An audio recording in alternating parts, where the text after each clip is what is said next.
অভিজিতের আর একজন ইনফরমারের মৃত্যু হয়ে গেছে। আসলে ইনি কে যিনি এক এক করে সিআইডি অফিসার অভিজিতের সব ইনফরমারকে মারছেন? আসলে এর পেছনের রহস্যটা কি?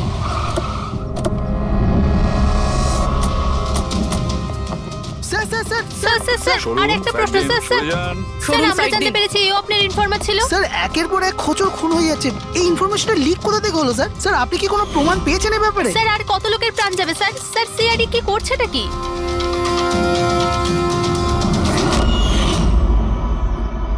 গলা টিপে মারা হয়েছে একে।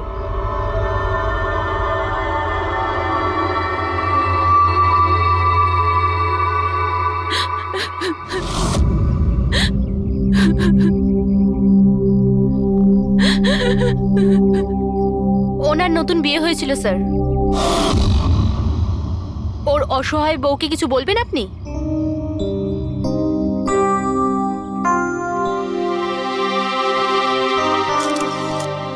তাহলে আপনি হলেন সেই অভিজিৎ, আমার অজিতের অভিজিৎ স্যার।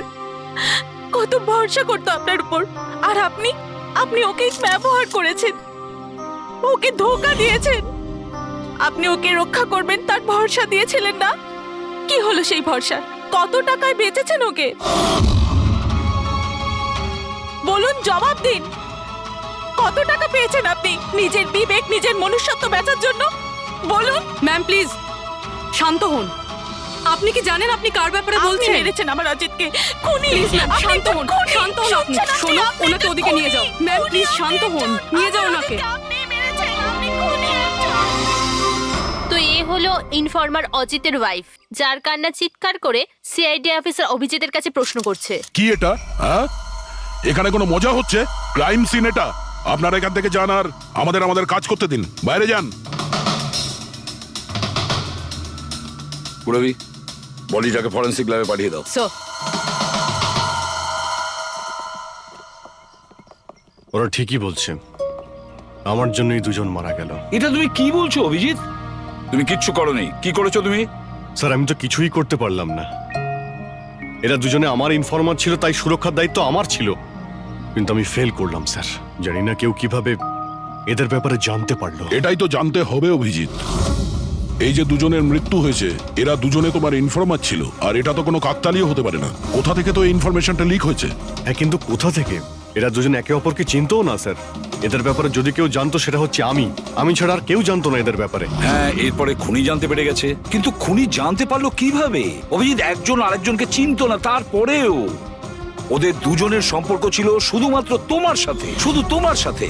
তাহলে খুনিকে এদের ইনফরমেশন তুমি ছাড়া আর কে দিতে পারে? স্যার আপনার কি মনে না না হচ্ছে? না অভিজিৎ, আমি এটা বলতে চাইছি না। তুমি ভেবেচিন্তে বলো, তুমি এদের সমস্ত ইনফরমেশন মানে খোঁচরদের কোথায় রেখেছিলে? বাড়িতে, কম্পিউটারে, নিজের ফোনে, অফিসে, কোথাও তো রেখেছিলে। স্যার আমি ওগুলো খুব সাবধানে রেখেছিলাম। ওগুলো আমার পার্সোনাল ল্যাপটপে আছে, আমার বাড়িতে আছে, কেউ অ্যাক্সেস করতে পারবে না স্যার। তাহলে অভিজিৎ, আমাদের তোমার বাড়িতে যেতেই হবে, এটা তো জানতেই হবে এই লিকটা কোথা থেকে হয়েছিল এই সমস্ত ইনফরমেশনের। স্যার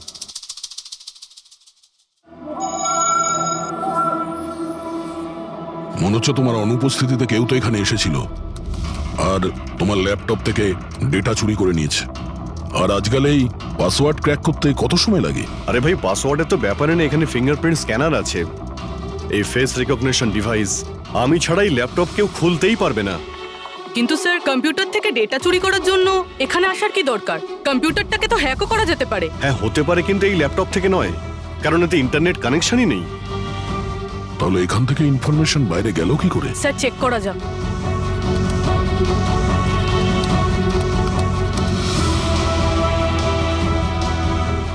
স্যার আপনার কম্পিউটারকে রিমোট অ্যাক্সেস করা হয়েছে। হ্যাঁ, কিন্তু কিভাবে?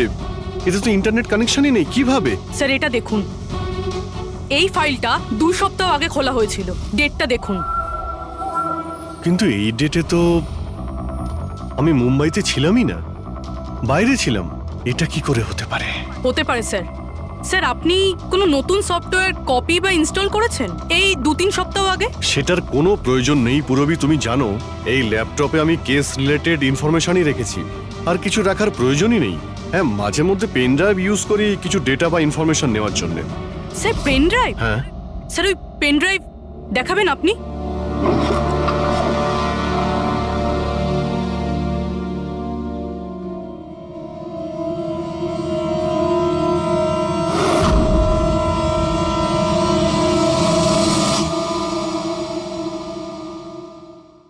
স্যার হ্যাঁ, স্যার স্যার জানতে পেরে গেছি আসলে কি হয়েছিলটা কি।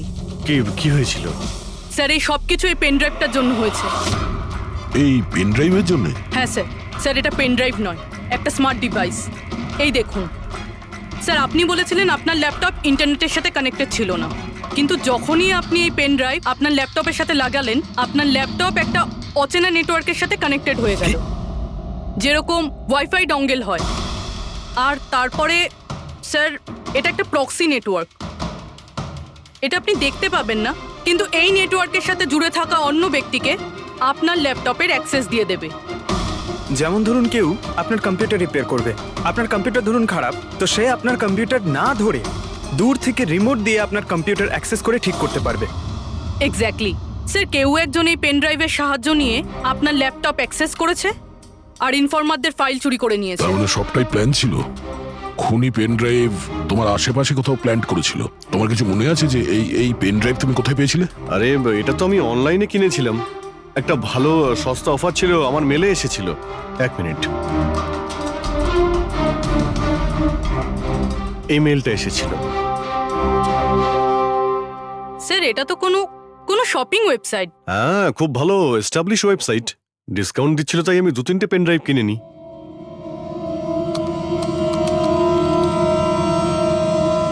স্যার এই ওয়েবসাইটটা তো নকল। হ্যাঁ, নকল ওয়েবসাইট? স্যার আপনার সাথে সাইবার ফিশিং হয়েছে। স্যার এই দেখুন, এই দুটো ওয়েবসাইট কোনো পার্থক্যই নেই, কিন্তু এই ওয়েবসাইটটার কপি। কিছু কিছু কোড আলাদা আছে, কেউ যদি একবার দেখে তো বুঝতে পারবে না। স্যার এইসব ওয়েবসাইট থেকেই হ্যাকাররা অন্যদের অ্যাকাউন্ট থেকে টাকা চুরি করে। স্যার অনেক কম্পিউটার এক্সপার্টেরা এইরকম সাইবার ক্রাইমের সাথে যুক্ত। তার মানে আমার যে মেলটা আসে তাতে আমি সেই লিংকে ক্লিক করি আর তখন আমি নকল ওয়েবসাইটে চলে যাই। হ্যাঁ স্যার। এইভাবেই এই পেন ড্রাইভ প্ল্যান করা হয়েছিল। এই ব্যাপারটা যতটা সহজ মনে করছো ততটা নয়, অনেক জটিল ব্যাপার এটা। অভিজিৎ, তোমার কম্পিউটার থেকে এটা যেই করছে না, ও ইনফরমারের পুরো ডিটেলসটাই বের করে নিতে পারে, আর তাদের সাথে ও অনেক কিছুই করতে পারে। খুব বড় ভুল করেছি আমি, জানি না এর পরের শিকার কে হতে পারে।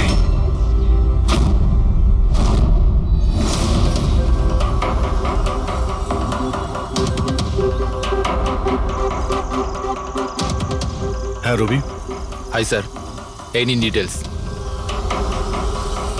খবর কি একদম পাকা? পাকা খবর স্যার, আমার ইনফরমেশন কখনো ভুল হয় না স্যার। স্যার খুব ডেঞ্জারাস লোক ওরা। সেটা আমি দেখে নিচ্ছি, তুমি এটা রাখো। হ্যাঁ, থ্যাংক ইউ যাও, স্যার। সাবধানে যাও। By sir. স্যার কাল রাত্রিরে ড্রাগের একটা বড় ডিল হতে চলেছে, আর এই দুটো নতুন মুখ সামনে এসেছে স্যার। ঠিক আছে, তুমি যাও, পরে আমি দেখা করছি। ঠিক আছে স্যার। রবি আর কুনাল, স্যার এই দুজনের সাহায্যে আমি অনেক বড় বড় কেস সলভ করেছি। এমন কেস যার মধ্যে অনেক বড় বড় লোক জড়িত আছে।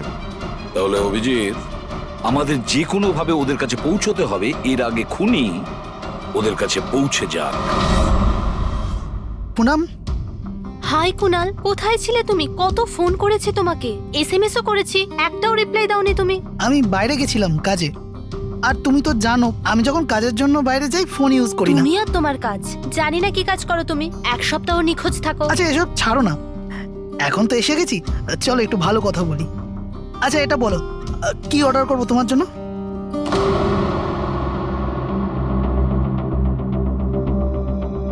অভিজিৎ স্যার, আমি এক সেকেন্ড আসছি। Excuse me, yes. আমি একটু কাগজটা দেখতে পারি? ও শিওর। আরও একটা খোঁচরের হত্যা। সূত্র অনুযায়ী মৃত ব্যক্তি অজিত বাবু সিআইডি সিনিয়র ইন্সপেক্টর অভিজিৎ বাবুর ব্যক্তিগত খোঁচর ছিল।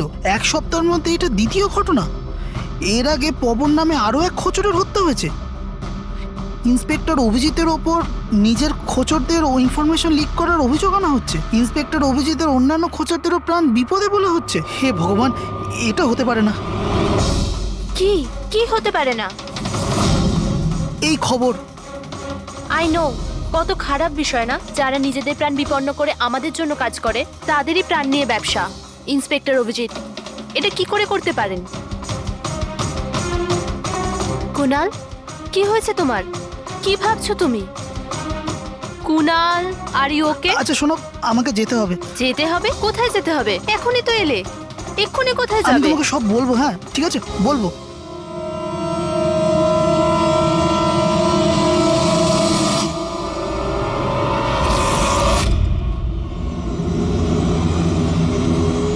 অটো,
আমাকে মেরো না, ছেড়ে দাও স্যার। কুনাল, আমি অভিজিৎ। অভিজিৎ স্যার, স্যার ভালো হচ্ছে আপনি এসে গেছেন। স্যার ও আমাকে মেরে দেবে, স্যার ও আমাকে মেরে দেবে।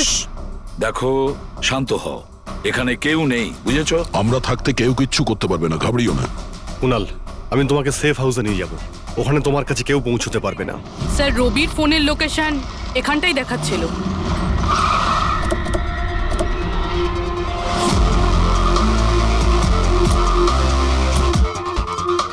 এখানেই তো থাকা উচিত, কিন্তু দেখতে তো পাচ্ছি না। রবি,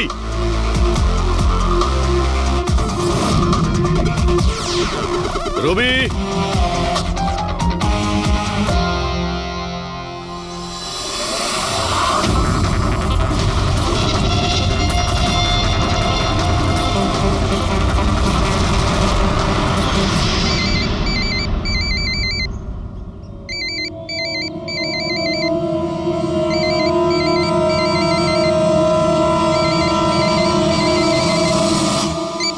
হ্যালো। রবি, রবি, কোথায় তুমি? কোথায় পালাচ্ছ? আমার উপর ভরসা নেই তোমার? আপনি কি ভেবেছিলেন আপনি আমায় খুঁজে পাবেন? এত সোজা নয় স্যার।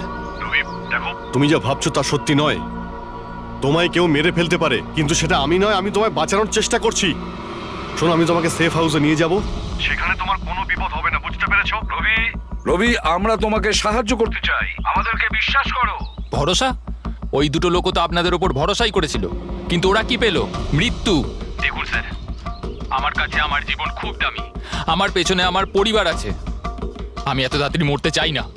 আমার জীবনটা ছেড়ে দিন স্যার, আমি মরতে চাই না। প্লিজ আমায় আমায় যেতে দিন স্যার, আমাকে খোঁজা বন্ধ করুন। রবি, রবি, তুমি আগে আমার কথাটা শোনো। না স্যার, আমি বললাম তো না, আগেই আপনার ওপর ভরসা করে আমি অনেক বড় ভুল করেছি। একবার ভুল করেছি, বারবার করব না। আমি জানতাম না যে আপনি বিক্রি হয়ে গেছেন স্যার। আমাকে প্লিজ খোঁজা বন্ধ করুন স্যার। রবি, কোথায় তুমি? তোমায় কেউ মেরে ফেলতে পারে, এটা বোঝো। By sir. রবি, রবি, এ বিশ্বাস করবে না, কিছুতেই করবে না। যে কোনো ভাবেই আমাদের ওকে খুঁজে বের করতে হবে। 4 জনের মধ্যে 3 জন ইনফর্মার সেফ হাউসে পৌঁছে গেছে।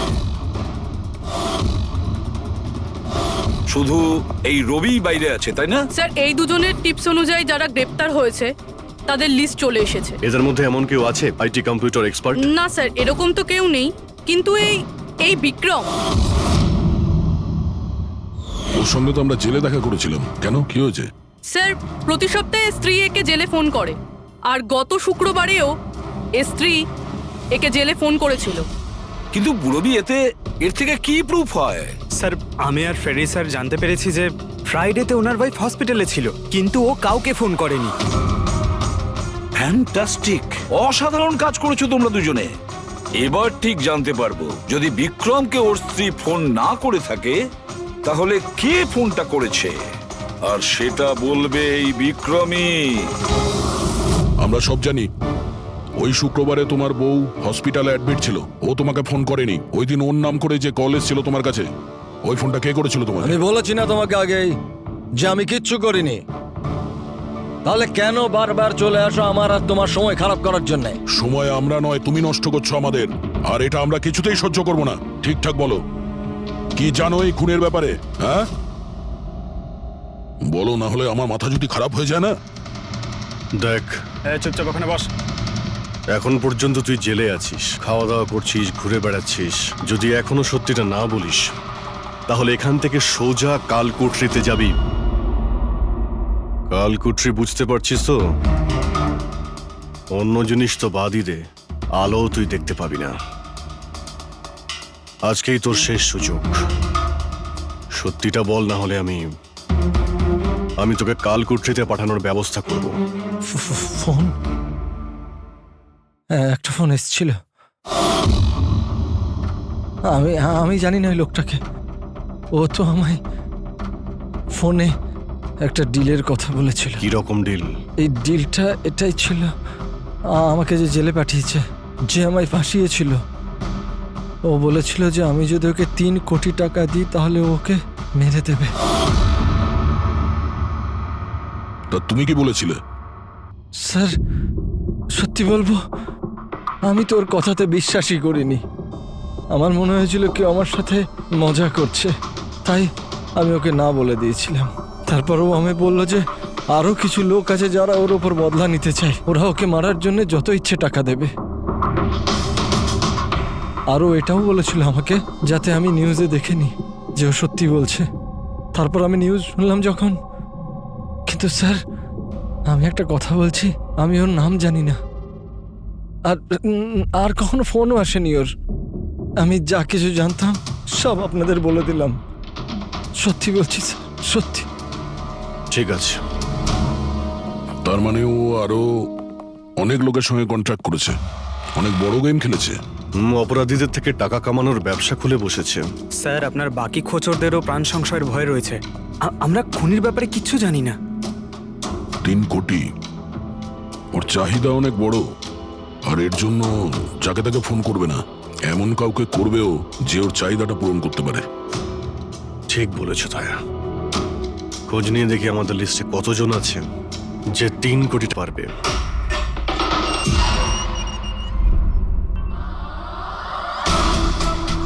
নিজের বদলাটা পূরণ হওয়ার অপেক্ষা করছো কি? কুণালের সুপারি দিয়েছিস খুনিকে? হ্যাঁ, এখন ওর মৃত্যুর খবরের জন্য ওয়েট করছিস? এসব কি কথা বলছেন আপনারা? আমি কোনো কুণালকে চিনি না, না আমি কাউকে কারোর সুপারি দিয়েছি। তাহলে গত সপ্তাহে ফোন তোর কাকা করেছিল? হ্যাঁ, এসেছিল তো। না, তোমার কাকা তো এই পৃথিবীতে নেই। তাহলে কোথা থেকে কল এসেছিল? স্বর্গ থেকে না নরক থেকে? এই শোনো, তুমি এখন ফেঁসে গেছো। তোমার জন্য ভালো এটাই হবে সব সত্যি সত্যি বলে দাও। আচ্ছা, যাও তাহলে আগে আমার লয়ারকে ডেকে আনো। ওনার আসার আগে না আমি কিচ্ছু বলবো না। আমাকে যা কিছু জিজ্ঞেস করবে ওনার আসার পরে করো। যাও, ডেকে আনো আগে ওনাকে।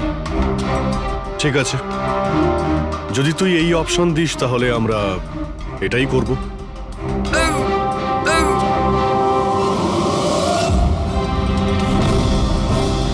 কোথায় নিয়ে যাচ্ছেন আপনারা আমাকে? আমরা তোকে তো বলার সুযোগ দিয়েছিলাম, কিন্তু তুই বললি উকিল ডাকতে। এবার তোমার সাথে কি হবে কেউ জানতেও পারবে না, তোমার উকিলও না। এটা এটা এটা আপনারা ভুল করছেন। সিআইডি এটা করতে পারে না। ঠিকই বলেছিস যে সিআইডি এটা করতে পারে না, সিআইডি কোনো ভুল করেই না। আমরা তো সবাইকে এটাই বলবো যে তুই আমাদের উপরে আক্রমণ করার চেষ্টা করেছিলি, আর আমরা নিজে বাঁচার জন্য তোমাকে গুলি করে না দিয়েছি। স্যার, প্লিজ এটা করবেন না। শান্ত, পঙ্কজ, স্যার। কোনো ফাঁকা জায়গায় গাড়িটাকে দাঁড় করাও। Okay sir. চল বাইরে বেরো।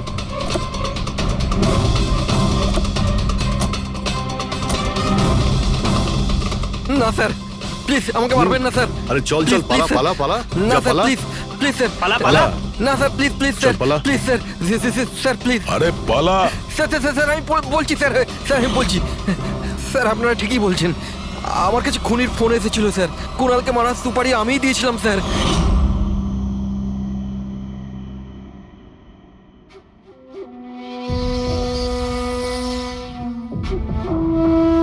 হ্যালো শেখর, হ্যাঁ কে? শেখর আমি কে সেটা জানার তোর কোনো দরকার নেই।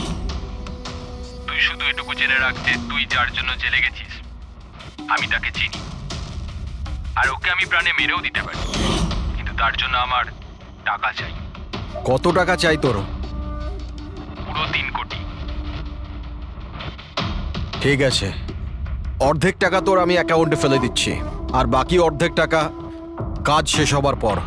কিন্তু হ্যাঁ, বেশি চালাকি করবি না, না হলে তুই জানিস তো আমি কে। শেখর, আমি এক কথার মানুষ, তোমার কাজ ধরে নাও হয়ে গেছে। চল রাখছি এবার। এই শোন, এটা রাখ, কাউকে বলবি না। স্যার স্যার আমি আমার স্ত্রীর সাহায্যে ওর অ্যাকাউন্টে অর্ধেক টাকা পাঠিয়ে দিয়েছিলাম স্যার, আর অর্ধেক টাকা কাজ শেষ হওয়ার পর বলেছিলাম আমি দেবো, কিন্তু এখনো পর্যন্ত কুণালের কিচ্ছু হয়নি স্যার। মানে কুণালের বিপদ রয়েছে।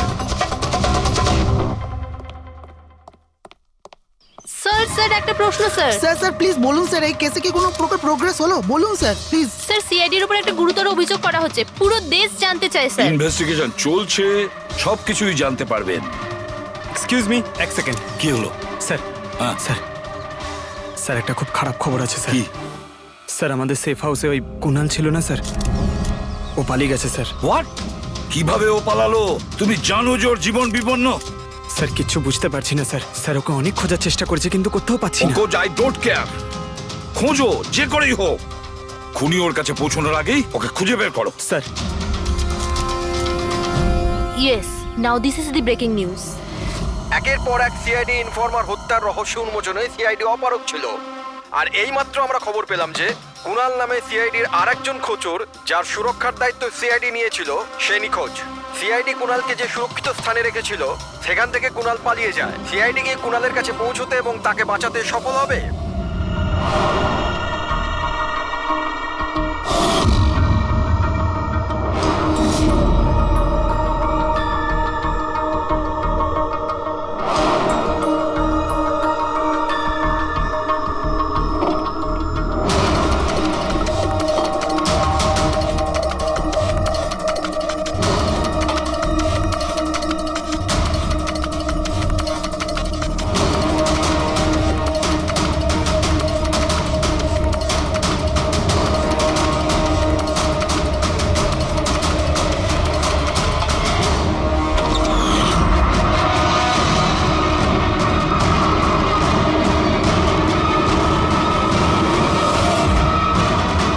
কে তুমি?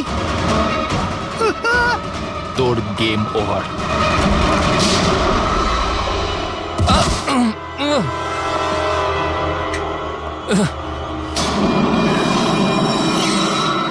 রবি তুমি?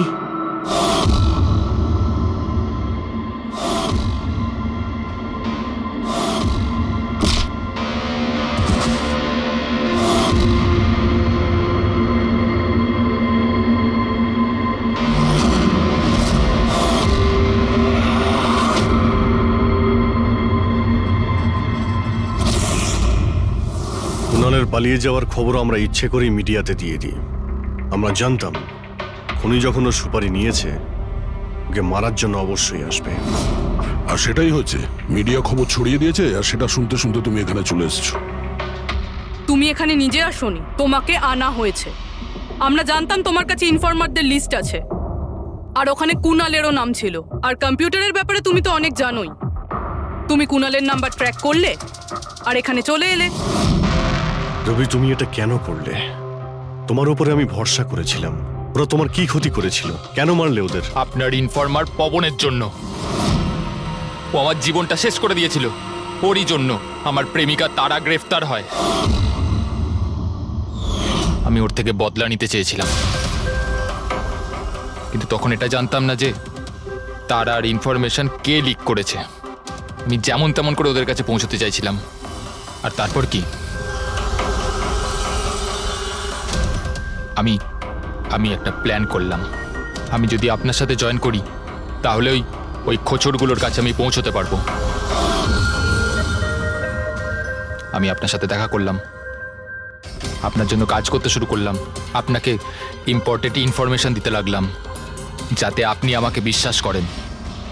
নিজের সেফটির বাহানা করে আপনার থেকে ওই ইনফরমারদের সম্বন্ধে জানতে শুরু করলাম।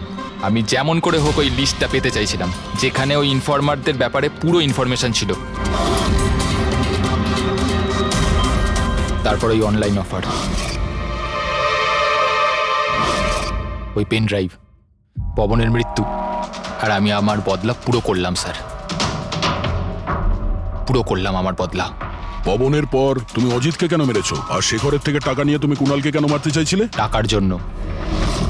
পবনকে খোঁজার সময় আমি এটা বুঝতে পেরেছিলাম যে আমার মতো অনেক লোক আছে যারা এই খোঁচরগুলো থেকে বদলা নিতে চায় এবং যা খুশি করতে পারে। ব্যাস, আর কি। আমি ওরকম ক্রিমিনালদের সাথে যোগাযোগ করলাম, ইনফরমেশন বের করা শুরু করলাম। এটার জন্য আমি অনেক টাকাও পেতাম। আর এটাতে খারাপ কি আছে স্যার? ভালো কি খারাপ সেটা তো তুমি জানতেই পারবে যখন জেলে যাবে। রবি, তুমি টাকা ইনকাম করেছো আর আমি ভরসা অর্জন করেছি। আমার ভরসা তো কাজে এলো, কিন্তু তোমার এই টাকার তোমার কোনো কাজে লাগবে না।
এক মিনিট, এসব কি হচ্ছে? স্যার, আপনি সিআইডি অফিসার অভিজিৎ না?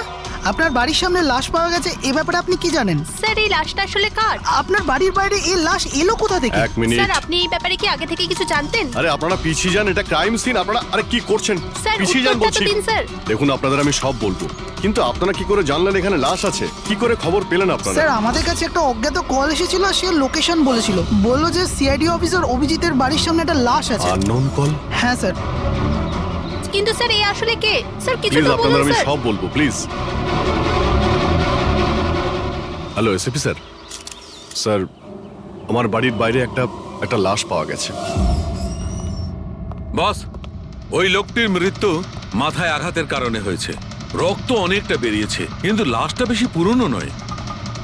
তার মানে ওর মৃত্যু কিছুক্ষণ আগেই হয়েছে। হ্যাঁ দা, সকাল 7টা থেকে 10টার মধ্যে। কিন্তু যে জায়গা থেকে লাশটা পাওয়া গেছে বস, ওখানে একটুও রক্ত পাওয়া যায়নি। মানে খুনটা হয়েছে অন্য কোনো জায়গায়, আর লাশটা তোমার বাড়ির সামনে ছেড়ে দিয়ে যায়। ওকে কিছু জানতে পারলে? স্যার এর নাম পবন। এ একটা হাইফাই হোটেলের বারটেন্ডার ছিল। এর স্ত্রী এবং বাচ্চা নাগপুরে থাকে। ওরও আজকে ওখানেই যাবার কথা ছিল স্যার। ওর মেয়ে আজকে অ্যাওয়ার্ড পেত বেস্ট স্টুডেন্ট পারফরমেন্সের জন্য। এই খবরটা শুনে ওরা খুবই শক। ওর স্ত্রী আর মেয়ে ও দুজনেই। মনে হচ্ছে এই খুনটা বদলা নেওয়ার জন্য করা হয়েছে।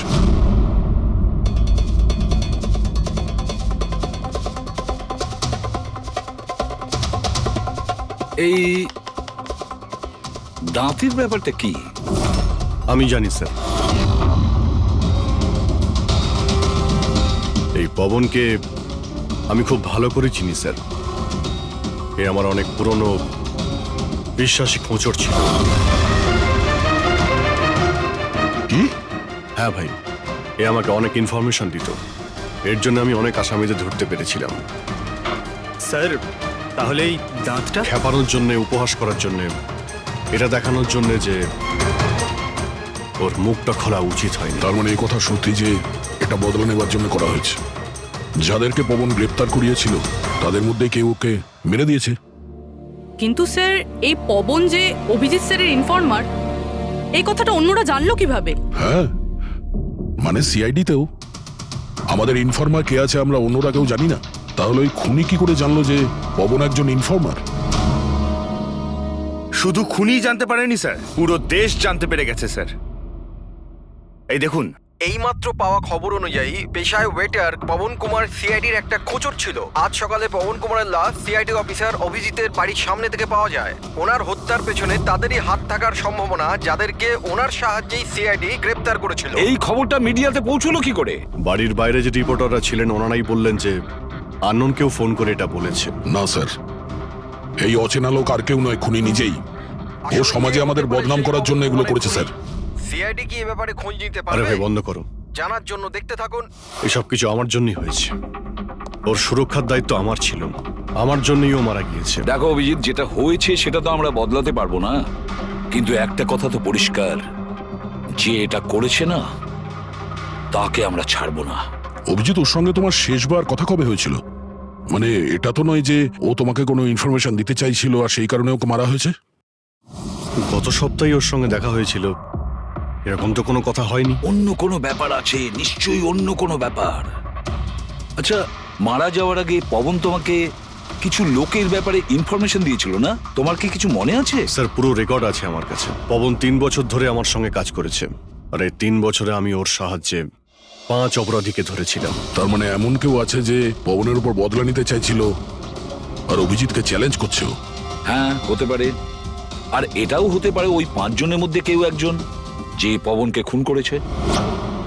এই সুনীল ইন্ডিয়াতে নেই স্যার, বাকি 4 জন এখানেই আছে। সুমিত, বিক্রম, তারা আর এই রমেশ।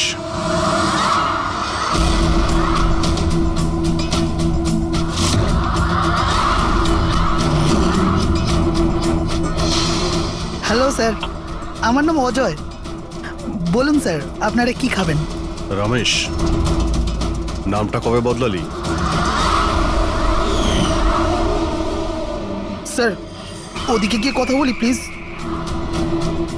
চল। ড্রাগসের কেসে জেল হয়েছিল না? জেল থেকে কবে বেরিয়েছিস? হ্যাঁ স্যার, আমি দিব্যি খেয়ে বলছি স্যার, আমি ওসব কাজ ছেড়ে দিয়েছি। এখন আমি ওসব উল্টোপাল্টা কাজ করি না, সত্যি। আচ্ছা, তাহলে তুমি ওকে মারলে কেন? ওকে? ওকে কাকে স্যার? আমি তো কাউকে মারিনি। পবনকে? ওই তোকে জেলে পাঠিয়েছিল না, তাই ওকে মেরে দিয়েছিস? না স্যার, আমি ওকে মারিনি। আমি তো কয়েক মাস আগে জেল থেকে ছাড়া পেয়েছি। আমি আর এমন কোনো কাজ করতে চাই না যাতে আমাকে আবার জেলে যেতে হয়। স্যার, আমি অনেক কষ্ট করে চাকরি পেয়েছি। যদি বস আমার এই ক্রিমিনাল রেকর্ডের ব্যাপারে জানতে পেরে যায় না, তাহলে আমাকে চাকরি থেকে বার করে দেবে। Please sir. তাহলে তুমি একে মারোনি? না স্যার। আজ সকাল 7টা থেকে 10টার মধ্যে কোথায় ছিলি তুই? এখানেই স্যার। আমার আজ সকালের ডিউটি ছিল। সত্যি বলছিস? সত্যি স্যার, আপনি চাইলে স্টাফদের জিজ্ঞাসা করুন, আমি কাউকে মারিনি। আপনি ভুল লোককে সন্দেহ করছেন স্যার। ঠিক আছে, তোর কথায় বিশ্বাস করছি, কিন্তু মনে রাখবি তোর উপরে আমাদের নজর থাকবে।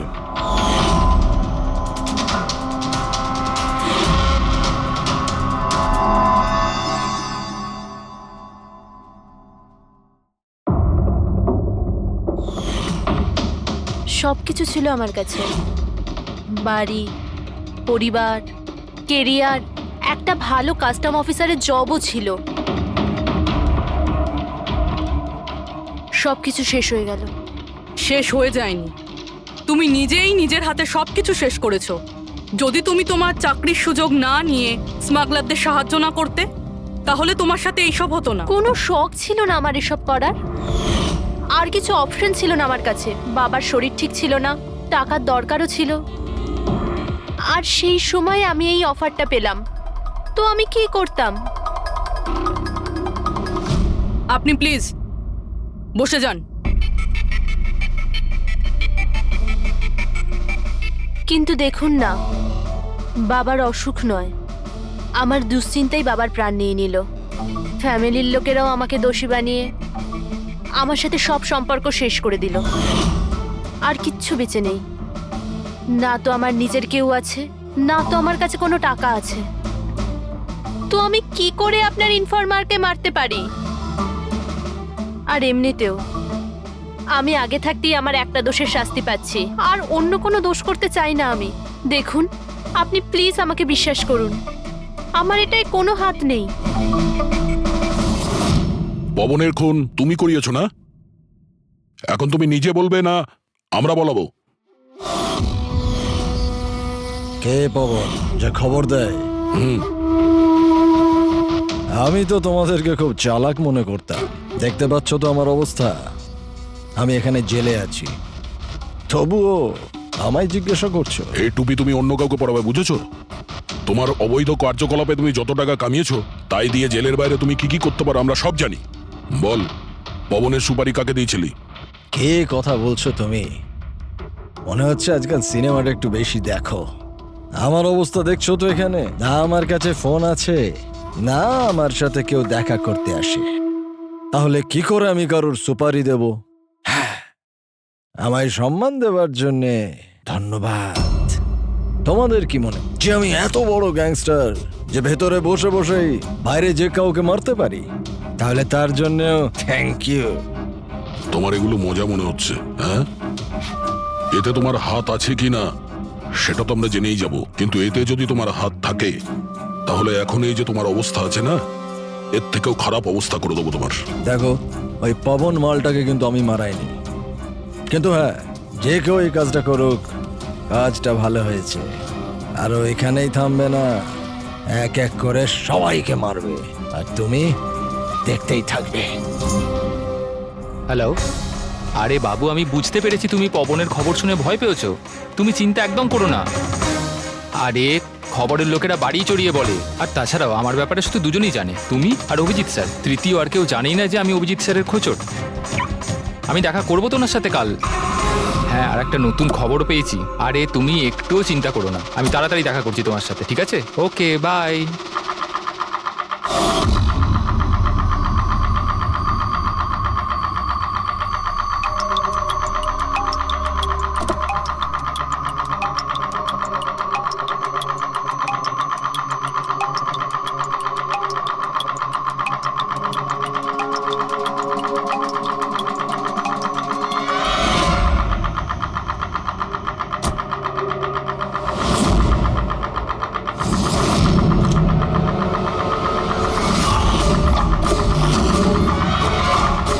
কে কে ওখানে?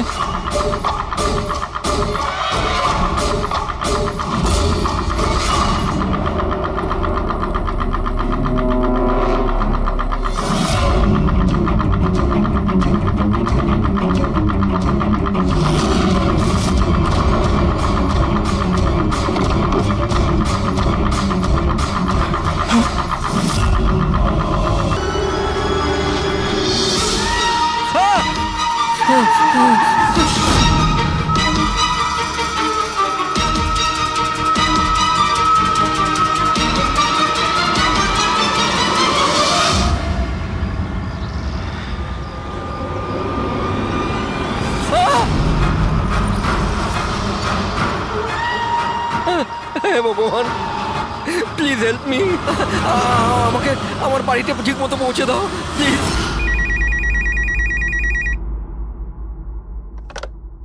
Hello, CID bureau. Hello ma'am, ma'am please আমাকে হেল্প করুন। ম্যাম আমার স্বামী এই মুহূর্তে খুব বড় বিপদের মধ্যে আছে। কি স্যার, কি হয়েছেটা কি ওনার? ম্যাম ওর প্রাণ সংশয় হয়েছে, কেউ ওকে মারতে চায়। ম্যাম প্লিজ ওনাকে বাঁচিয়ে নিন ম্যাম প্লিজ। উনি কি এখন আপনার সঙ্গেই আছেন? না ম্যাম, ম্যাম এই মুহূর্তে উনি ওনার গাড়িতে আছেন, ওই সাব স্ট্যান্ড রোডের পাশে পুরনো যে পোস্ট অফিস আছে ওখানে। আচ্ছা শুনুন ম্যাম, দেখুন আমাদের দুজন অফিসার ওই এরিয়াতেই আছে। আপনি আপনার গাড়ির ডিটেলসটা বলুন। হোয়াইট ব্যাস্টার আছে আর গাড়ির নাম্বার হলো 2536। ম্যাম ওনাকে আপনি বাঁচিয়ে তো নেবেন ম্যাম।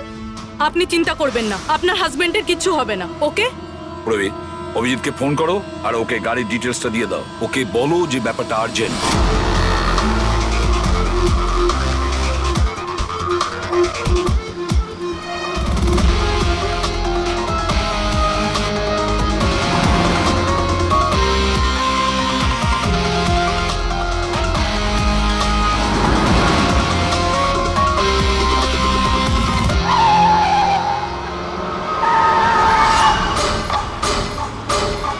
হ্যাঁ, এই নাম্বারটাই।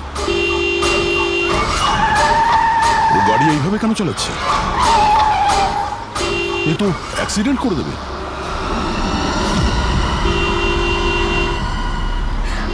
আমাকে ক্ষমা করে দাও, আমাকে ক্ষমা করে দাও, আমি মরতে চাই না, আমাকে ক্ষমা করে দাও। কার সঙ্গে এই কথা বলছে? গাড়িতে তো কেউই নেই। আরে বিনীত, কার সঙ্গে কথা বলছো? গাড়িতে তো কেউ নেই। অন্ধ হয়ে গেছো তোমরা, তোমরা দেখতে পাচ্ছ না এতগুলো লোক আমাকে ডাকছে? করছে কি?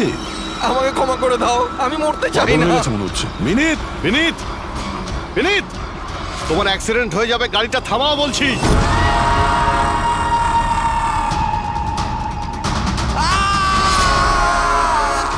আঙ্কেল আমার সাথে খেলো না, খুব মজা হবে। মিনিট, গাড়ি থামাও, সাইডে দাঁড় করাও।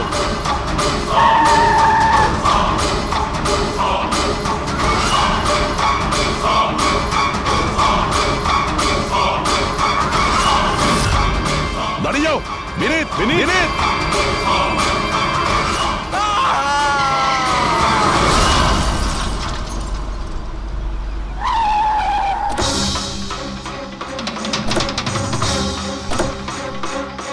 বিনীত, ও নো, এ তো মারা গেছে। স্মেল আসছে।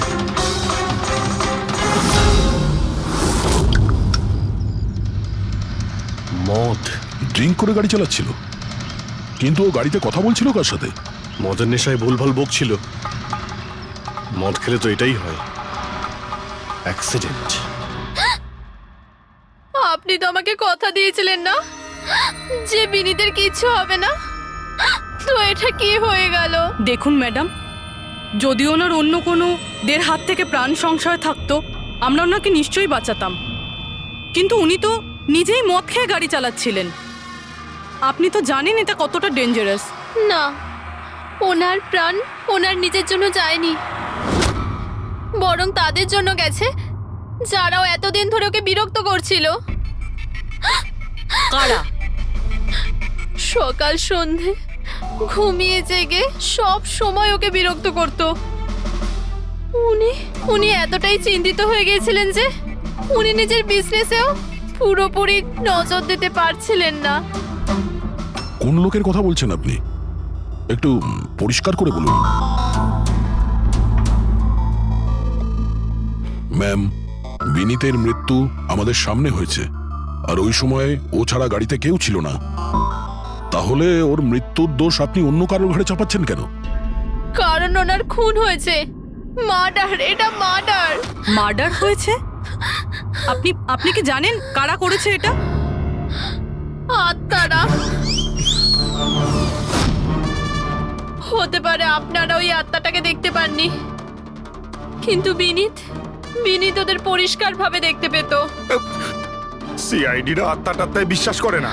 আপনিও মানতেন স্যার, যদি আপনি 2 সপ্তাহ আগের ঘটনাটা দেখে থাকতেন। লীলা ওঠো, ওঠো লীলা, লীলা ওঠো। বিনীত,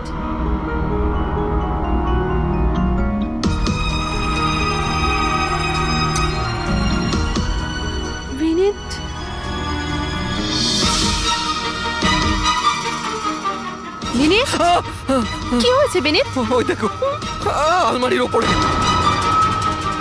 কি আছে ওখানে বিনীত? লীলা, আলমারির উপরে কেউ আমাকে দেখছে, আমাকে শুতে দিচ্ছে না। বিনীত ওখানে কিচ্ছু নেই, কিচ্ছু নেই। তুমি না নিশ্চয়ই কোনো খারাপ স্বপ্ন দেখেছো। চলো শোবে চলো। আমি কোনো স্বপ্ন দেখিনি। ওই দেখো এখনো দেখছে আমাকে। তুমি কেন দেখতে পাচ্ছ না? বিনীত ওখানে কিচ্ছু নেই। তোমার শরীর ঠিক নেই বিনীত, চলো তুমি এসে শুয়ে পড়ো। চলো, কিচ্ছু নেই বিনীত। তুমি না খারাপ স্বপ্ন দেখেছো, তার জন্য এরকম হচ্ছে। সরি সরি, আমাকে ক্ষমা করে দাও প্লিজ। 1 মিনিট। আর এই বিনীত কি কারণে ক্ষমা চাইছিল? এটা তো আমিও জানি না স্যার। বিনীত কাজ কি করতো? স্যার ওনার কোম্পানি হসপিটালে মেডিকেল ইকুইপমেন্ট সাপ্লাই করতো। আপনি শিওর যে ওই বিনীতকে খুন আত্মাই করেছে? স্যার আমার আগে তো এটা মনে হয়নি, কারণ না তো আমি কোনোদিন কোনো আত্মা দেখেছি আর না কোনোদিন কোনো আওয়াজ শুনেছি। কিন্তু পরে আমার বিনীতের কথাই বিশ্বাস হতে লাগলো যে ও সত্যি কথা বলছে।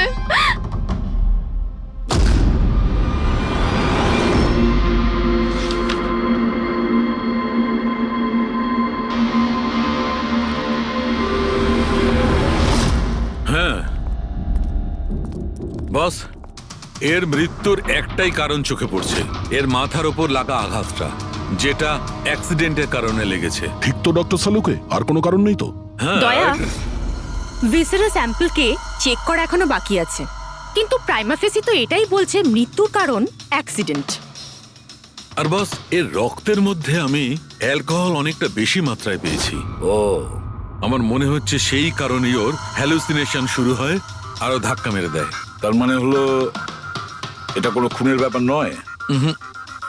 আমরা চাইলেই ওদের বডিটা ফেরত দিয়ে দিতে পারি। যদি কোনো ডাউট থাকে সেটা ভিসারা স্যাম্পল থেকে জানা যেতে পারে। কি জানি স্যার, আমার কেমন যেন মনে হচ্ছে যে এই কেস অতটা সোজা নয়।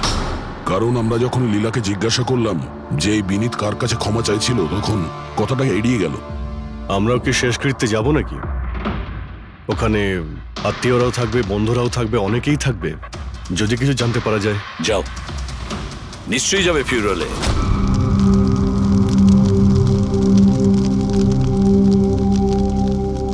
ঠিকই হয়েছে, মরে গেছে। খারাপ লোকেদের সাথে এটাই হওয়া উচিত। তুমি একদম ঠিক বলেছ, এই ধরনের লোকের এরকমই মৃত্যু হওয়া উচিত। ব্যাস, আর ওই দিনটার অপেক্ষা করছি যেদিন ওই দুজনেরও চিতা জ্বলতে দেখব। ওই দিন আমি তোমাদের দুজনকে অনেক বড় পার্টি দেবো। কি সমস্যা কি তোমার? হ্যাঁ, এখানে একটা শোক পালন করার জায়গায় উৎসব পালনের কথা বলছো তোমরা? কেন করবো না উৎসব? আরে আসল উৎসব তো সেদিন হবে যেদিন এই দুজনেরও চিতা জ্বলবে। ওরা দুজনে চিতায় উঠুক কি না উঠুক, তুমি সিআইডি রাতে ঠিকই আসবে। স্যার আপনারা যদি সিআইডির লোক হন তাহলে অপরাধীদের সাহায্য করার বদলে আমাদেরকে ন্যায় বিচার দেওয়া উচিত। 1 মিনিট। কি বলতে চাও পরিষ্কার করে বলো।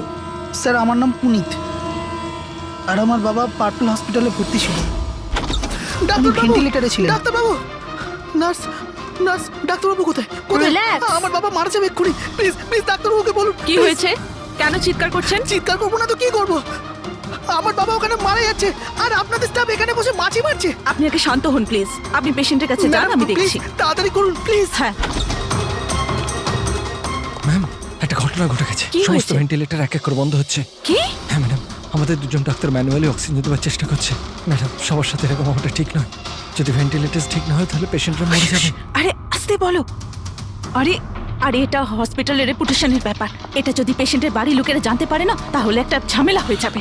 ডক্টর, আপনারা প্লিজ 2 মিনিট সময় দিন, আমরা সলিউশন বার করছি। ম্যাম, এক এক করে সব ভেন্টিলেটর বন্ধ হয়ে যাচ্ছে। তুমি যাও বাকি ওয়ার্ডসগুলো চেক করো, যাও। Okay ma'am.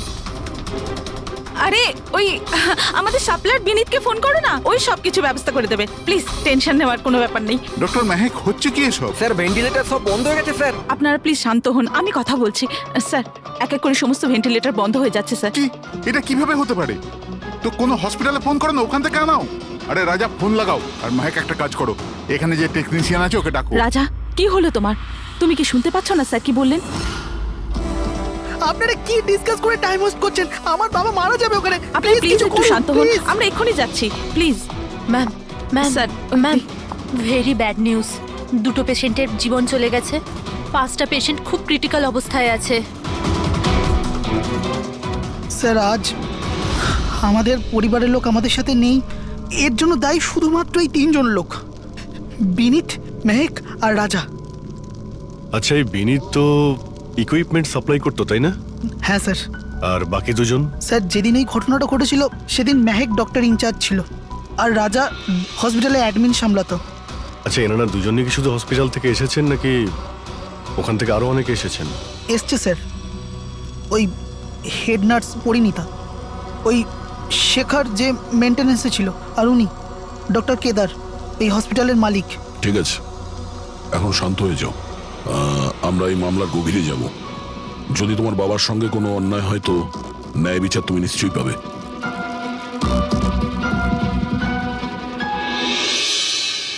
এখন বুঝতে পারছি বিনীত ক্ষমা চাইছিল কেন। আমাকে ক্ষমা করে দাও, আমি মরতে চাই না, আমাকে ক্ষমা করে দাও। আর এটাও বুঝতে পারছি যে বিনীতের মৃত্যুতে সবাই এত খুশি কেন। তার মানে বিনীতের মৃত্যুর কারণ যে কেউ হতে পারে। আর বিনীতের পরে খুনির পরের শিকার এই এদের দুজনের মধ্যে কেউ হতে পারে।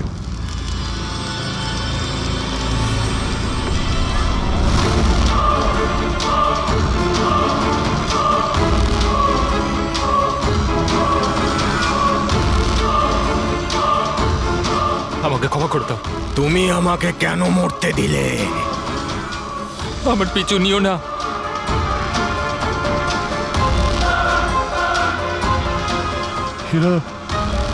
এরা কথা কার সঙ্গে বলছে? আমার পিছু নিও না। আর সেই কাল্পনিক লোকগুলোর সঙ্গে যার সঙ্গে বিনীত কথা বলছিল। চাইলে তুমি আমাকে বাঁচাতে পারতে, কেন মরতে দিলে আমাকে? এবার তুমিও মরার জন্য তৈরি হয়ে যাও। আর এই মহিলারও একই কেস মনে হচ্ছে। ছাড়, ছাড় আমায়, ছাড় আমায়, আগুনের দিকে টানিস না। আমার কোনো দোষ নেই এতে।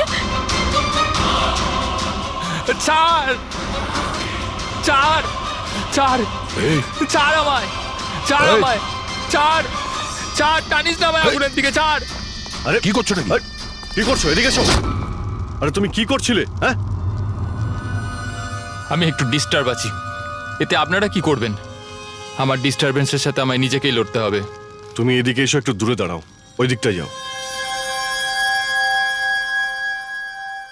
তাহলে অনেক লোক আছে যারা বিনীতের মৃত্যু সংবাদ শুনে আনন্দিত। হ্যাঁ হ্যাঁ স্যার।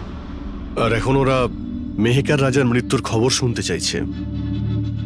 রাজা আর মাহাকের ব্যবহারটাও খুব একটা নর্মাল লাগছিল না স্যার, অনেকটা ভয়ে ভয়ে ছিল স্যার, বিনীতের মতো। স্যার ভিসারের স্যাম্পলের রিপোর্ট চলে এসেছে। গুড। কোনো গন্ডগোল আছে? হ্যাঁ, একজন সাধারণ মানুষের রক্ত যতটা লাল হয়, বিনীতের রক্ত তার থেকে অনেক বেশি লাল ছিল। ও, এখন বুঝতে পারছি যে বিনীত কেন আত্মা দেখতে পেল। কেন স্যার? পুরবী, মানুষের রক্ত যখন সাধারণের থেকে অনেক বেশি লাল হয়, তার মানে এইটা দাঁড়ায় যে ওই মানুষটি অনেক বেশি দীর্ঘ সময় ধরে কার্বন কম্পাউন্ডের সংস্পর্শে ছিল।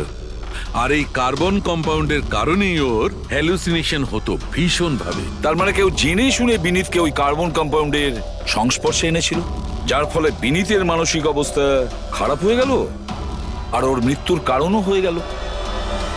স্যার, খুনি এই কার্বন কম্পাউন্ড পেল কোথায়? এই আমাদের আশেপাশেই সব জায়গায় কার্বন কম্পাউন্ড ছড়িয়ে আছে। মডার্ন জীবনে আমরা যতগুলো মেশিনারি ব্যবহার করছি, ওই সবগুলো, প্রায় সবগুলো কার্বন কম্পাউন্ড ছড়ায়। হ্যাঁ, যে কেউ মেশিনের উপর এরকম কারুকার্য করে এটা করতেই পারে। তার মানে বিনীত গাড়িতে বসার আগে এরকম কোনো কেমিক্যালের সংস্পর্শে এসেছিল, যার জন্য ওর এইসব হ্যালুসিনেশন এইসব হচ্ছিল। স্যার ঠিক কথা বস। গাড়িটার এক্সস্ট সিস্টেমটা চেক করতে হবে। গন্ডগোলটা ওখানেই হয়েছে।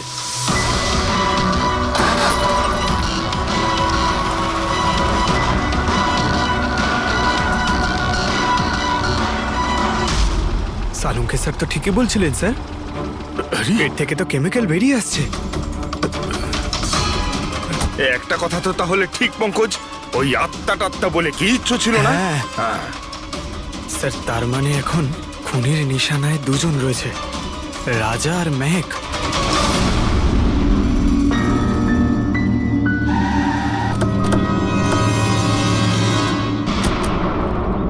শ্মশানে রাজার ব্যবহারটা খুব একটা ঠিক ছিল না, এখনো ওর মানসিক অবস্থা ঠিক নয়। আরে স্যার, দরজা তো খোলা। আচ্ছা, খুনি রাজার কাছে পৌঁছে যায়নি তো? এসব কি হচ্ছে? ক্যান্ডেলস।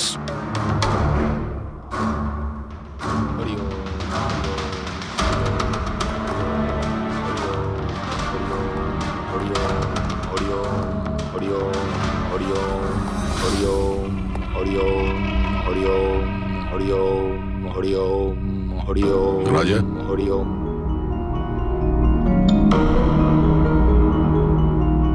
এখন ঠিক আছো? কারা আপনারা? সিআইডি। বিনীতের শেষকৃত্যে দেখা হয়েছিল আমাদের। তুমি আগুনে ঝাঁপাতে যাচ্ছিলে, আমরা তোমাকে আটকেছিলাম, মনে আছে? ঝাঁপ দিতে যাচ্ছিলে, আমরা তোমাকে। এবার আপনাদের আমাকে আটকানোর বা বাঁচানোর কোনো দরকার নেই। যতক্ষণ বিনীতের খুনি ধরা না পড়বে, তোমারও প্রাণের সংশয় আছে। আচ্ছা, একদম ঠিকঠাক বলো, ওই 12 জন রোগীর মৃত্যু কি তোমার গাফিলতিতে হয়েছিল? খবরদার বলছি, আমার ওপর এরকম নোংরা আর মিথ্যা অপবাদ দেবেন না।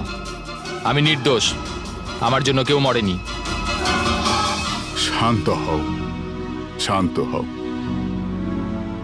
রাজাকে অনেক কষ্টে শান্ত করেছি, ওকে ডাকাবেন না। আপনি কে? আমার নাম শ্লোক। আমি রাজাকে এই খারাপ সময় থেকে বার করে আনবার চেষ্টা করছি। ও, তার মানে আপনি সাইকিয়াট্রিস্ট? সাইকিয়াট্রিস্ট নয়, সাইকি, মিডিয়াম।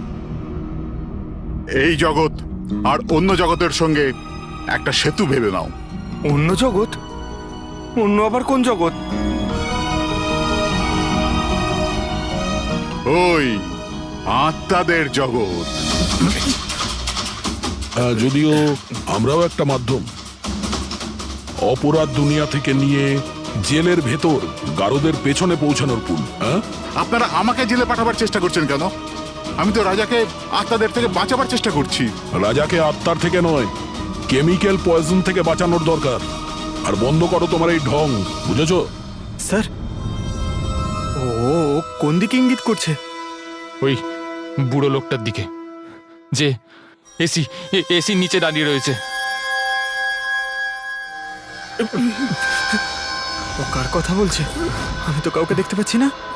আমিও দেখতে পাচ্ছি না। মানুন বা না মানুন, এই ঘরের মধ্যে কোনো শক্তিশালী আত্মা আছে যে রাজার ক্ষতি করতে চাইছে। এক্ষুনি জেনে যাবেন।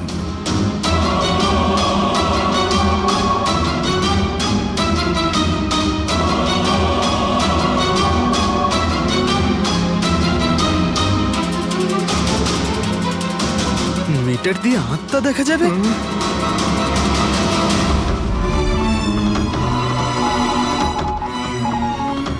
দেখলেন, ওই আত্মাটা এসির পাশেই আছে। আমার ইএমএফ মেশিন মিথ্যে বলবে না।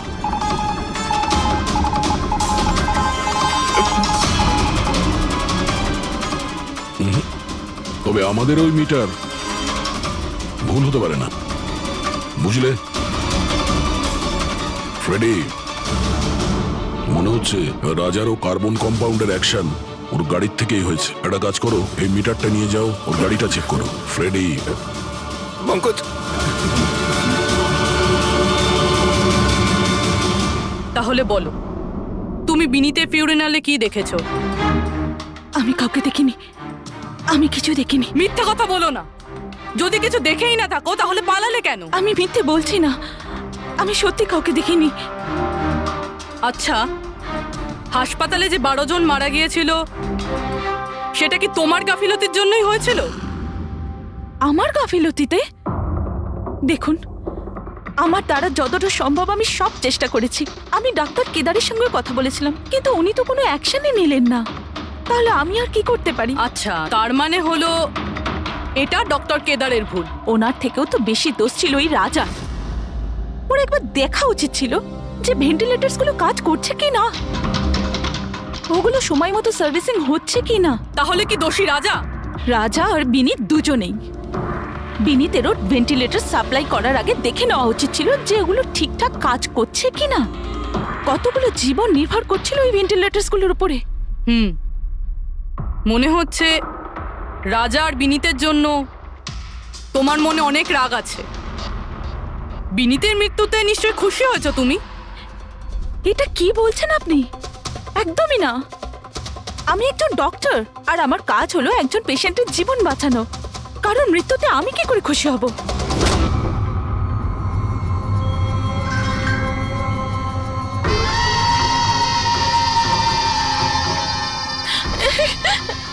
ও আবার এসে গেছে, আবার এসে গেছে।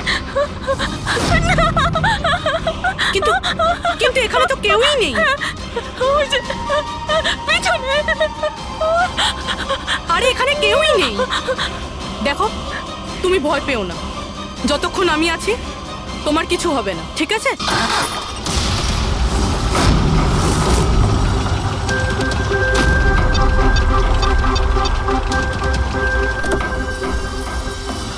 গাড়ির এসিতে তো কার্বন কম্পাউন্ড নেই। বাড়ির ভেতরে গিয়ে দেখা যাক, চল।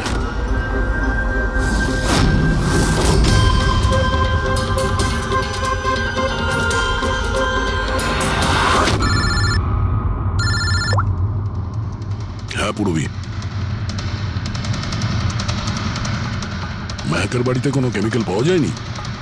ঠিক আছে, যতক্ষণ ওই খুনি ধরা না পড়ে ততক্ষণ তুমি ওর সামনেই থাকো, ঠিক আছে? স্যার, হ্যাঁ, কার্বন কম্পাউন্ড এখানে কোথাও নেই। কোথাও কোনো কেমিক্যাল পাওয়া যাবে না। বিজ্ঞানের জগৎ আর কেমিক্যালের জগতের বাইরেও আর একটা জগৎ আছে, মানুন অথবা না মানুন। চুপ, মুখ বন্ধ। যতক্ষণ বলতে না বলবো মুখ খুলবে না। রাজাবাবু, আপনার ভয়ের কোনো কারণ নেই, আমরা আছি এখানে। যতক্ষণ না ওই খুনি ধরা পড়বে সিআইডি আপনার সঙ্গেই আছে। আমার সিআইডির দরকার নেই, ইনি রয়েছেন না আমার সুরক্ষা করার জন্য। আরে এটা কিভাবে সম্ভব? না রাজার বাড়িতে কেমিক্যাল পাওয়া গেছে আর না মেহেকের বাড়িতে পাওয়া গেছে, এটা কি করে সম্ভব? স্যার, আমরা রাজার বাড়িটাকে ভালো করে চেক করেছি, এক একটা কোণা দেখেছি, ওই গাড়িটাও চেক করেছি, কোথাও কিছু পাওয়া যায়নি। হ্যাঁ, কিন্তু দয়া, যদি কোনো কেমিক্যাল ব্যবহারই না হয়ে থাকে তাহলে রাজা আর মেহেকের হ্যালুজিনেশন হলো কি করে? কোনো তো একটা কারণ থাকবে। আর স্যার, যেভাবে বিনীতের কারের এসিতে কেমিক্যালের ব্যবহার করা হয়েছে, এটা কোনো আনপ্রফেশনাল কেউ করেছে বলে আমার মনে হয় না। একটা কাজ করা যাক, যারা মারা গেছে তাদের বাড়িতে দেখো, হয়তো কেউ থাকতে পারে যে কেমিক্যালের বিষয়ে খুব ভালো করে জানে, বা কেউ কেমিক্যালের এক্সপার্ট। আর হ্যাঁ, হসপিটালের ওই স্টাফকে ডাকো। চিফ নার্স যে আছে না, হেড নার্স পরিণীতা, আর হেড টেকনিশিয়ান শেখর, আর মালিক কেদার, তিনজনকেই ডাকো। দেখা যাক।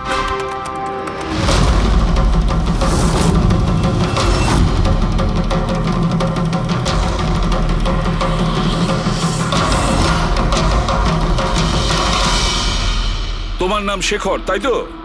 Yes sir. হসপিটালের হেড মেকানিক, মেইন টেকনিশিয়ান। তার মানে হসপিটালে যদি কোনো মেশিনে প্রবলেম হলে সবার প্রথমে তোমার কাছে খবর আসে। হ্যাঁ স্যার, ঠিক। তাহলে হসপিটালের ভেন্টিলেটর খারাপ ছিল সেটা তুমি জানতে না?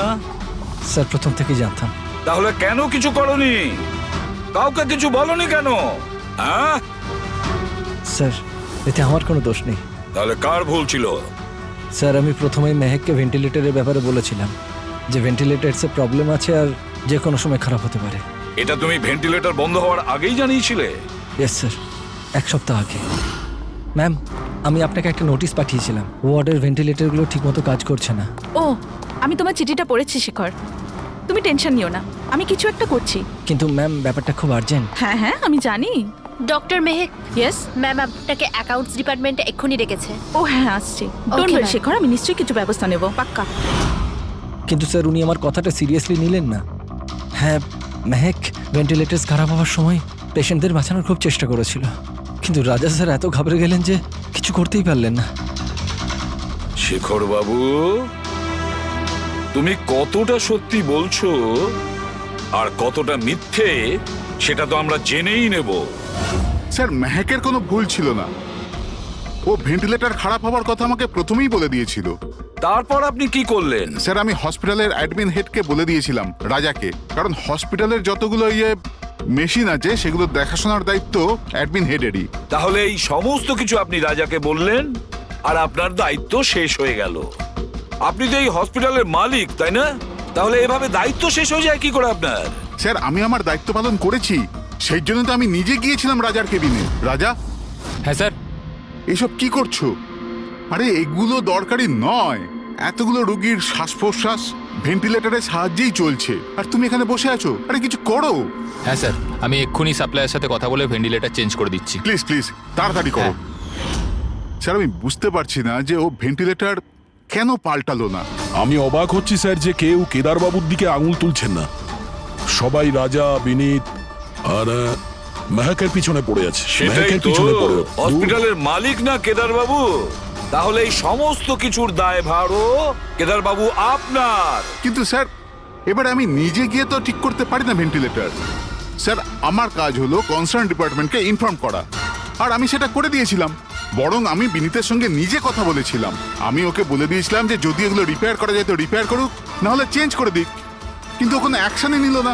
এ কোনো অ্যাকশন নেয়নি, সে কোনো অ্যাকশন নেয়নি, আপনি কি অ্যাকশন নিয়েছিলেন? আর দোষ দিচ্ছেন বিনীতকে, যে কিনা মারা গেছে, বা রাজার, যে উত্তর দেওয়ার পরিস্থিতিতে নেই।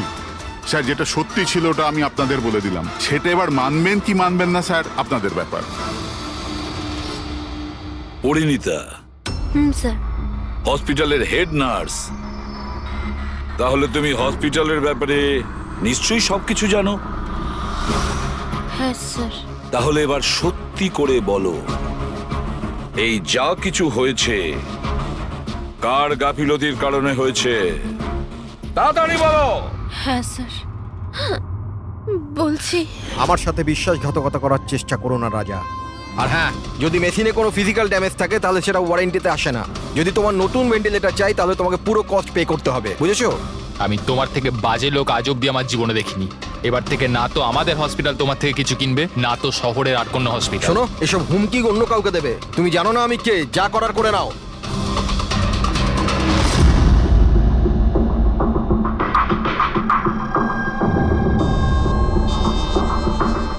এই যা কিছুই হয়েছে এই রাজা আর বিনীতের ঝগড়ার কারণেই হয়েছে। দুজনের ঝগড়াতে স্যার এতগুলো লোকের প্রাণ চলে গেল। তবে নতুন ভেন্টিলেটরের ব্যবস্থা রাজার করা উচিত ছিল। স্যার এই রোগীদের পরিবারের মধ্যে 3 জন এমন আছে যারা কেমিক্যাল ইঞ্জিনিয়ারিং করেছে। আচ্ছা, 3 জন? তাহলে ওদের ঠিকুজি কুষ্টি বের করো, দেখি কি আছে।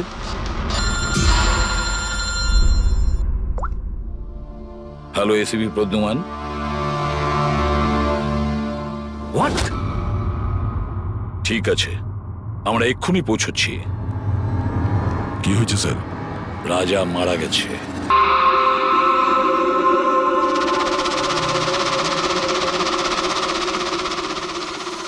দয়া, এর মৃত্যু তো মাথায় চোট লাগার কারণেই হয়েছে।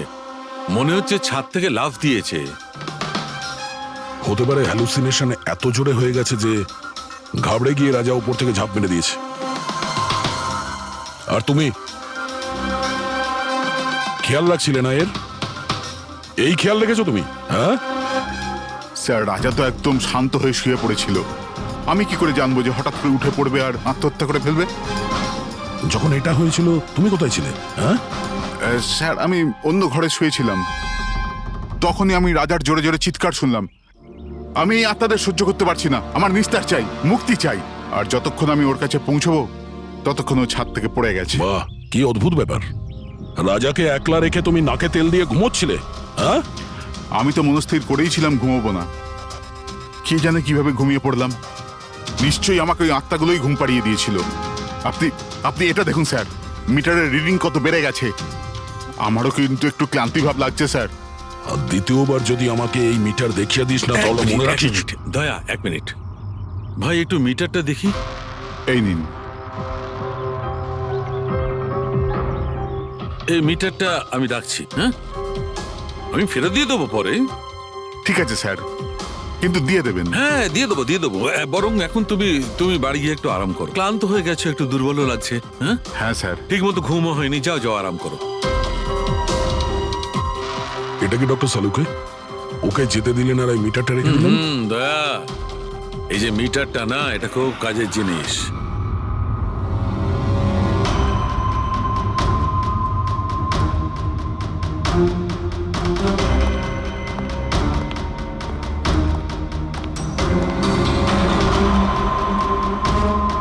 এই ঘরটা চেক করছি। হ্যাঁ ডক্টর, নেই। ওপরে যাওয়া যাক।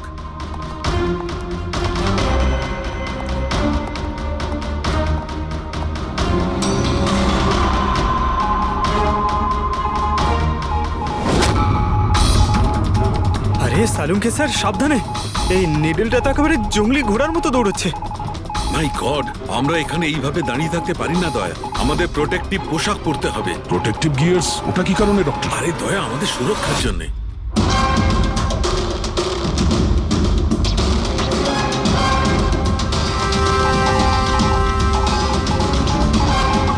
এই দেখো, সবচেয়ে বেশি মিটার রিডিং এখানেই পাওয়া যাচ্ছে, এই এসিটার নিচে। মনে স্যার ওই পঙ্কজ, খবরদার খবরদার যদি আত্মার নাম নিয়েছো। স্যার, এই মিটারটা কোন দিকে ইঙ্গিত করছে? বলছি বাইরে চলো।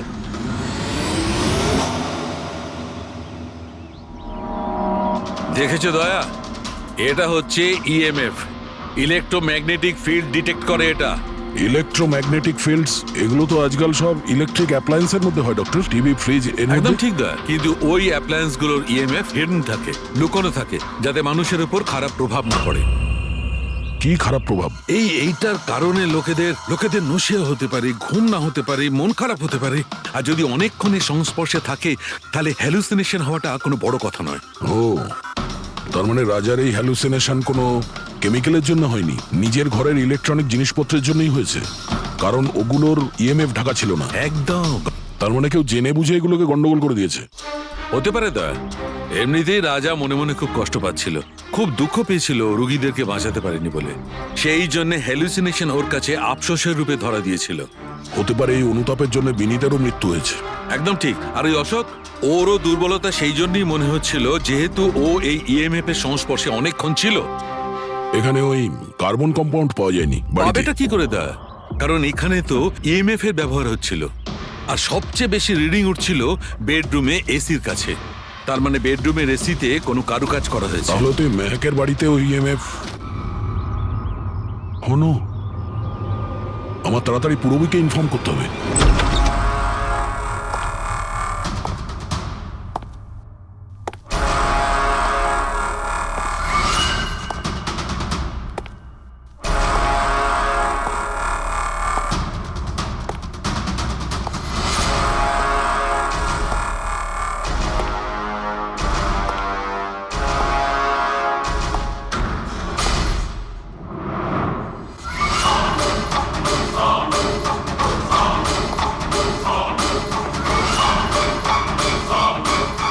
আমাকে একবার মেরে শান্তি হয়নি তোমার?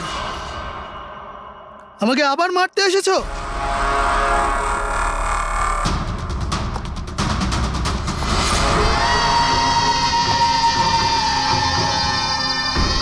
তুমি?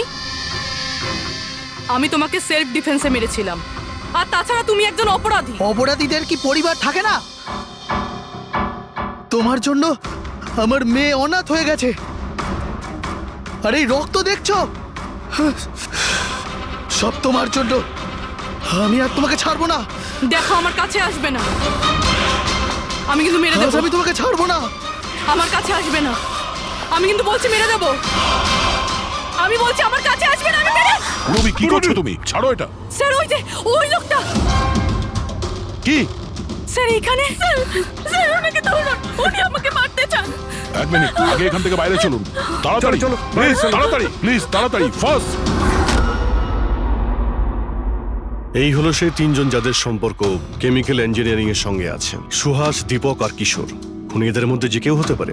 না অভিজিৎ, কারের এসিতে কেমিক্যাল ফিক্স করাটা অন্য ব্যাপার, আর ইলেকট্রোম্যাগনেটিক ফিল্ডকে এত চাতুর্যের সঙ্গে ব্যবহার করাটা অন্য কথা। আমার মনে হচ্ছে ও এমন একজন লোক যার সায়েন্সে, মেডিকেল সায়েন্সের উপর খুব ভালো দখল আছে, হয়তো কোনো ডক্টর অথবা সায়েন্টিস্ট। যেই করুক, সে ইলেকট্রোম্যাগনেটিক ফিল্ড ভালো মতন ব্যবহার করেছে, যাতে মেহেক আর রাজা ওরা দুজনেই যাতে ইএমএফ এর সংস্পর্শে থাকে। হতে পারে হসপিটালে ওরা দুজন নিজেদের কাজ করছিল, তখনও এই ইএমএফ ওখানে উপস্থিত ছিল। তাহলে স্যার হতে পারে হসপিটালের কোনো মেশিনের সাথেও গন্ডগোল করা হয়েছে। নিশ্চয়ই দয়া, নিশ্চয়ই। আর এটা ওই করেছে, হসপিটালের ভেতরেরই কেউ। তাহলে এই হলো সেই জায়গা যেখানে মেহেক আর রাজা বসতো। হ্যাঁ স্যার। আর কে কে যাওয়া আসা করতো এখানে? স্যার শুধু স্টাফেদেরই ভেতরে যাওয়ার পারমিশন ছিল, তাও যদি কোনো কাজ থাকতো তাহলে। মানে বাইরের কেউ এখানে ঢুকতেই পারতো না? না স্যার, এমনকি রুগীদেরও এখানে ভেতরে আসার অনুমতি ছিল না। তার মানে তো এটা বোঝা গেল যে স্টাফেদের মধ্যেই কেউ, মানে আপনাদের মধ্যেই কেউ একজন খুনি। এ আপনি কিভাবে বলতে পারেন? এটা আমরা বলছি না, এটা এই ইএমএফ মেশিনটাই আমাদের সবকিছু বলে দিয়েছে। আর এই ইএমএফ মেশিনের হিসাবে এই এসির সাথে কোনো গন্ডগোল করা হয়েছে। তার মানে রাজা আর মেহেককে মারার চেষ্টা করা হয়েছিল, কিন্তু বেচারা রাজা মারা গেছে। এসির সাথে গন্ডগোল? কি বলছেন আপনি? আমি তো কিছু বুঝতেই পারছি না। এই কথাটা এই রুমে থাকা শুধুমাত্র সেই বুঝতে পারবে যে নিজেই খুনি। আর ও আজ এখানে প্রোটেক্টিভ গিয়ার পরে এসছে, যাতে ইলেকট্রোম্যাগনেটিক ফ্রিকোয়েন্সিতে তার কোনো ক্ষতি না হয়, তাই তো? কি সে?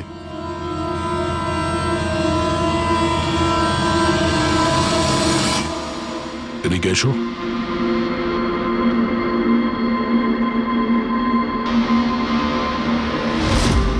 ফ্যাশন সেন্স তো তোমার খুব ভালো, শেখর। জামা কাপড়ের ভেতরে এই সুরক্ষা কবচ। দেখো, তোমার সমস্ত প্ল্যান আমরা জেনে ফেলেছি, তোমার ব্যাপারে সমস্ত খোঁজ খবর নিয়েছি। তুমি এখানকার এমন একজন টেকনিশিয়ান যে এসির সঙ্গে কোনো গন্ডগোল করতে পারে। এখন তাড়াতাড়ি বলো, কেন করেছো তুমি এসব? আমি করেছি এসব। আর কি ভুল করেছি আমি যদি মেহেক, বিনীতা, রাজার ওপর অভিযোগ লাগিয়েছি। তো এদের জন্য 12টা পেশেন্টের মৃত্যু হয়েছে, যেটা আমি দেখতে পারিনি। তারপর আমি ভাবলাম যে এদের এরকমই মৃত্যু দেবার প্রয়োজন আছে, যেভাবে 12টা পেশেন্ট মারা গেছে। সেই জন্য আমি ইএমএফ আর কার্বন কম্পাউন্ডের বিষ ব্যবহার করেছি ওদের মারার জন্যে, যাতে এদেরকে এমন মৃত্যু দিতে পারি, মৃত্যু নয়, একটা ভয়ঙ্কর মৃত্যু। এটাই আমার ন্যায় বিচার। শাস্তি দেওয়ার অধিকার শুধুমাত্র আইনের আছে, অন্য কারণ নয়, বুঝেছো? তুমি জানতে যে এই কেমিক্যাল ব্যবহার করলে ওদের হ্যালুসিনেশন হবে, ওই মারা যাওয়া রোগীগুলো ওরা সামনে দেখতে পাবে, যার জন্য ও পাগল হয়ে যাবে, তাই তো? কিন্তু আমি আমার লক্ষ্য পূরণ করতে পেরেছি। যেরকম মৃত্যু আমি চেয়েছিলাম দিতে, সেরকমই মৃত্যু বিনীতা রাজাকে আমি দিয়েছি। কিন্তু দুঃখের ব্যাপার, মেহেককে আপনারা শেষ মুহূর্তে বাঁচিয়ে নিলেন। সফল তো তুমি তখন হতে যদি তুমি কোনো অপরাধ না করে ওদেরকে শাস্তি দিতে। তোমার আর ওদের মধ্যে কি পার্থক্য রইল? এখন তুমিও একজন খুনি, তবে তুমি কি শাস্তি পাবে সেটা এখন আদালত ঠিক করবে।